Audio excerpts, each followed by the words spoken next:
Fala galerinha, tudo bem com vocês? Bom, estou aqui hoje para gravar algumas aulas sobre termodinâmica, parte de calor e calorimetria, que eu vou dividir isso em 4 blocos, né? São 4 aulas. E hoje a gente vai bater um papo sobre energia térmica, calor e diferença de temperatura. E aí eu vou falar um pouquinho mais sobre essa parte do estudo antes de a gente passar para o estudo dos gases, tá certo? A gente vai ter que falar um pouquinho sobre o conceito de calor, temperatura, energia térmica, qual é a relação que eles têm entre si e por que é importante a gente estudar isso. A gente vai ter um desafio para responder no final desse vídeo, certo? Então, vamos lá.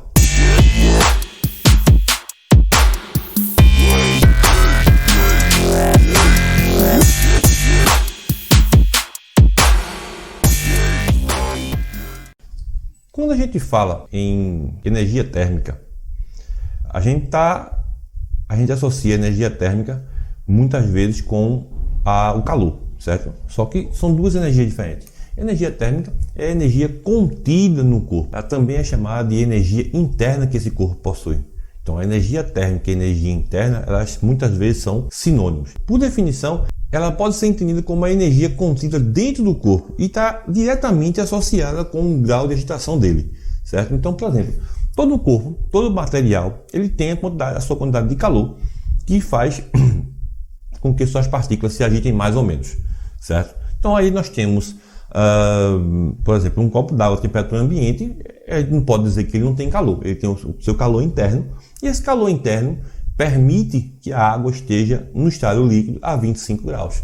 Outros materiais, como o ar, por exemplo, têm a sua quantidade de calor, sua energia interna, que esqueci de falar, é a soma das energias potencial e cinética que eles possuem, e faz com que esse material esteja na forma gasosa, que essas moléculas estejam na forma gasosa a 25 graus e 1 atm, que são as condições normal de temperatura e pressão.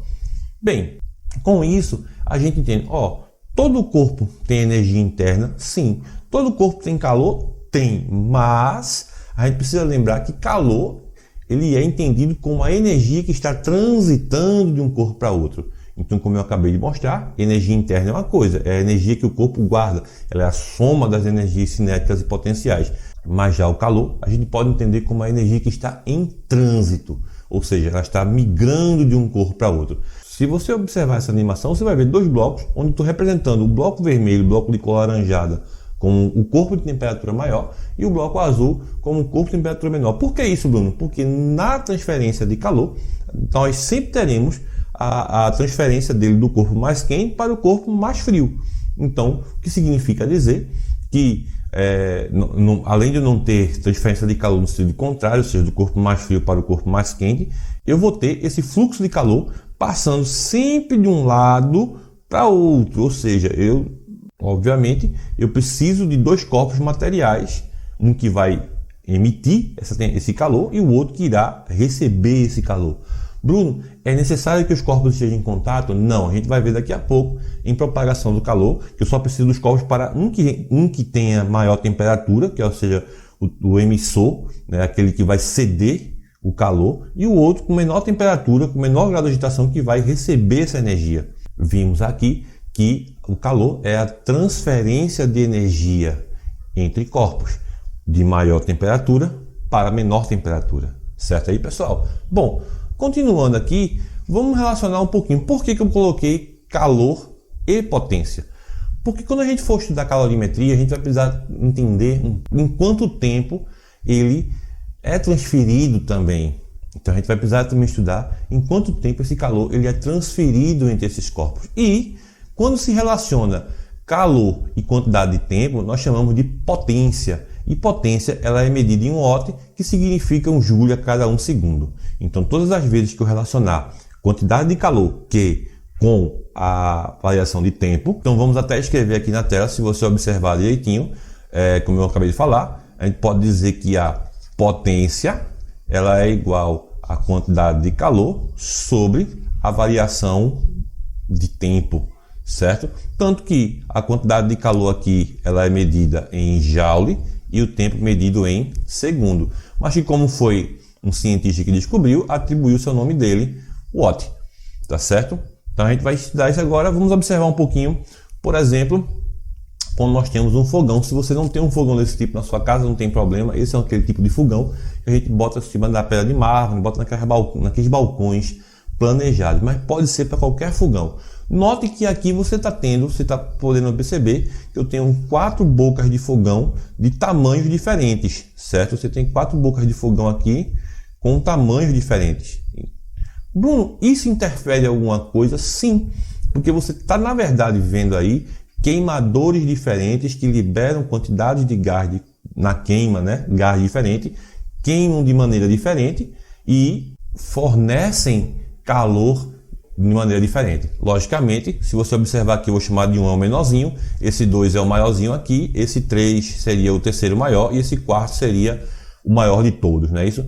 Para você que não está vendo, temos aqui um fogão cooktop e você está vendo no sentido anti-horário, bocas desse fogão da esquerda, no caso no sentido anti-horário, né? Do menor para o maior, certo? Se você pensar aqui no relógio, você está vendo no sentido anti-horário, 4 bocas de tamanho diferente desse fogão.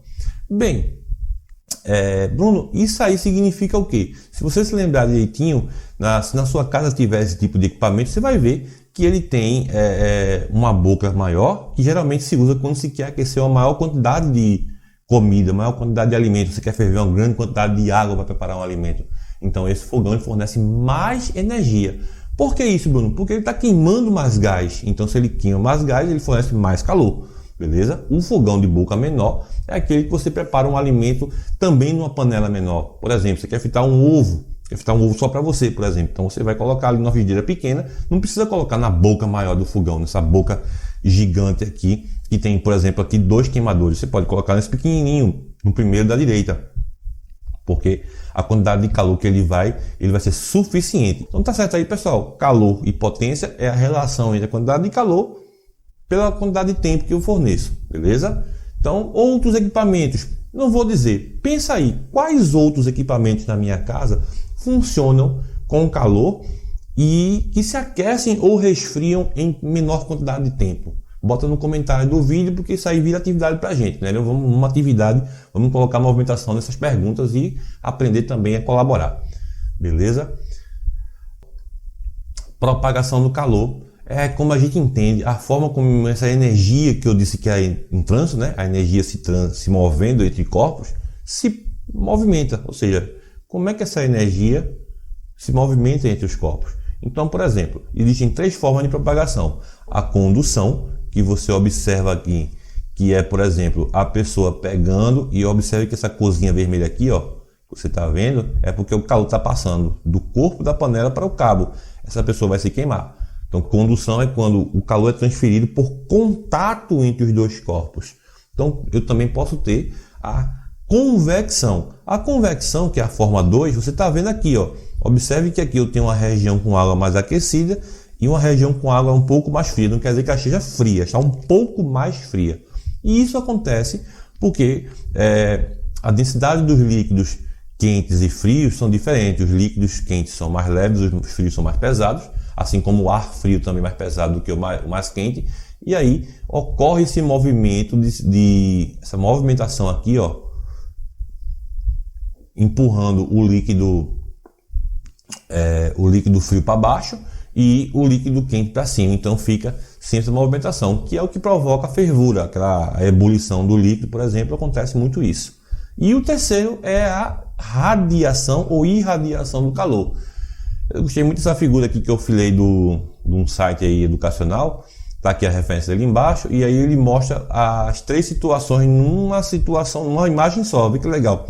A irradiação é quando você passa a mão assim perto da panela. Você quer ver, eita, será que essa boca está quente? Eu vou limpar o fogão agora. Mas será que aquela boca daquele fogão está quente? Então você não vai botar a mão em cima da boca do fogão, né? Você passa a mão assim próximo. Você bota a mão um pouco próximo a ela. E aí você vai sentindo se a temperatura está maior, certo? Se tem condições de você tocar naquela panela. Então nessa imagem aí você pode observar os 3 tipos de propagação do calor. A condução, que é por contato, a convecção, que é por diferença de densidade dos líquidos, uma movimentação natural por conta da densidade dos líquidos, e a irradiação, que é o calor, o excesso de calor, que ele está, como é que se diz, retido no corpo material e ele acaba se propagando por radiação eletromagnética, por ondas eletromagnéticas, tá certo? Por ondas, né, na verdade.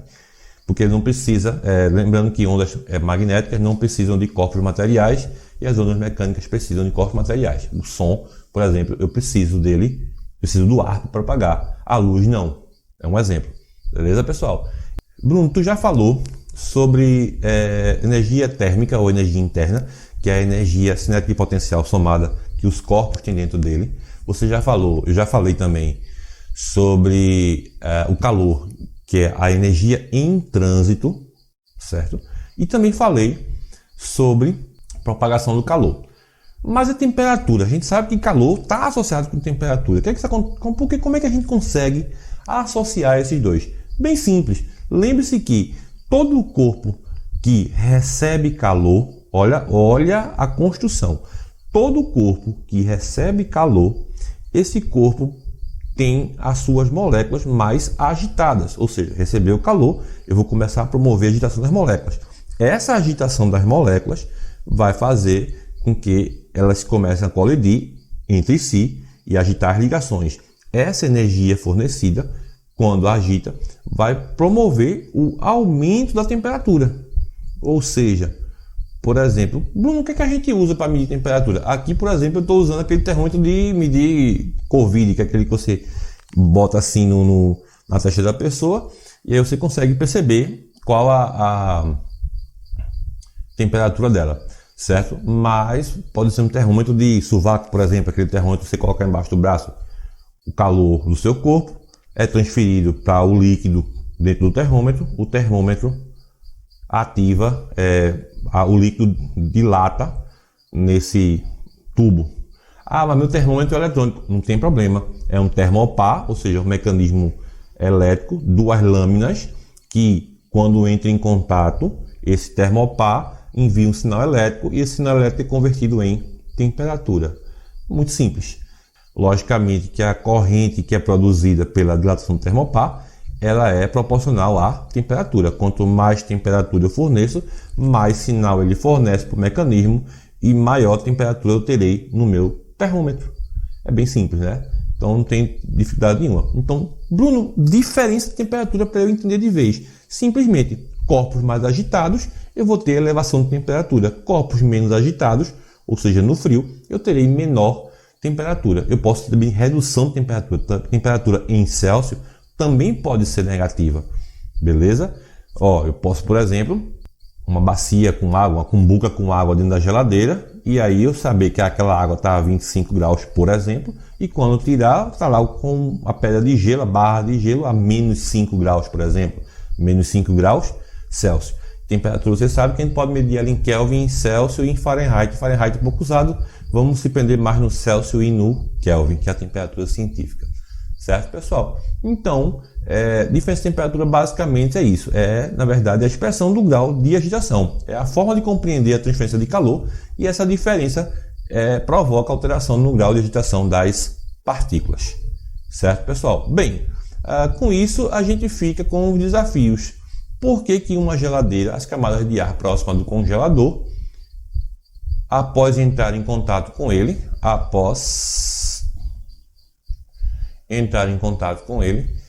se dirigem para baixo? Que fenômeno é esse? A gente acabou de ver. Considere duas barras, sendo uma de metal, outra de madeira. Uma das extremidades das duas barras é colocada em uma fornalha, ou na boca do fogo, por exemplo. Letra A. Você conseguirá ficar segurando por muito tempo essa extremidade da barra de metal? Porque seria possível segurar a extremidade livre da barra de madeira durante um tempo maior do que a de metal. Então, outra pergunta relacionada à propagação do calor. Então, veja se você consegue responder. Por favor, deixe essa resposta no comentário para mim. Então, eu vou pedir que você, inclusive se você for meu aluno, que você coloque a resposta para essa questão nesse comentário. Então, pessoal, é isso. Eu vou ficando por aqui. Hoje foi bem curtinho, só para a gente falar um pouco sobre essas variáveis, o que é calor, o que é propagação do calor, o que é energia térmica, por que elas não são iguais, qual a relação dela com a temperatura. E no próximo vídeo a gente vai ter outros assuntos para falar, que vai ser, por exemplo, vamos falar um pouquinho sobre calorímetro, sobre calor latente, sobre calor sensível, sobre troca de calor em recipientes isolados ou não, certo? E é isso, eu vou ficando por aqui. Forte abraço para todo mundo. Valeu e tchau.